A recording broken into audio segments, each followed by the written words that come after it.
নমস্কার বন্ধুরা, রঙের দিনলিপি চ্যানেলে আপনাদের সবাইকে স্বাগত।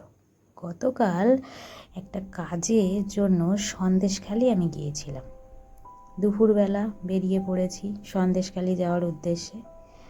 একটা বিশেষ দরকারেই আমি যাচ্ছিলাম সন্দেশখালি। আমি একাই বাসে ছিলাম, কর্তামশাইয়ের সাথে গিয়ে আমি ধামাখালিতে গিয়ে দেখা করব। ওই যে আমার সামনে যাচ্ছেন আমার কর্তামশাই। ধামাখালির এই ওভারব্রিজটা খুব সুন্দর, আমার ফেরিঘাটটা ভীষণই পছন্দের। আগেও আমি দু একবার এখানে এসেছি, বেশ ভালো লাগে। মনোরম নির্মল পরিবেশ, নদীর পাড়ে বেশ ভালো লাগে। আর এই নদীর ফুরফুরে স্নিগ্ধ বাতাস। তো আমরা চলে এসেছি সন্দেশখালি বিডিও অফিসে।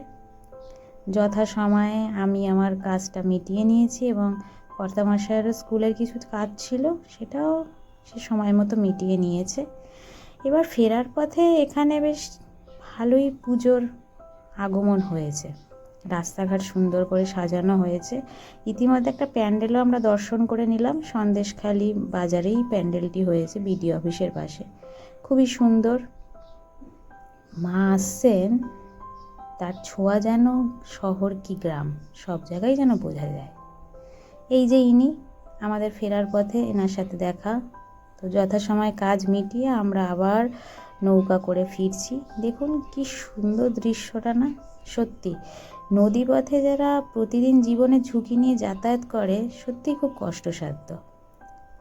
আক্ষরিক অর্থে দেখতে সুন্দর লাগলেও কিন্তু যারা প্রতিদিন জীবনে ঝুঁকি নিয়ে নদীপথে পারাপার হয়, তাদের জন্য কিন্তু সত্যি খুব জিনিসটা কষ্টের জায়গা।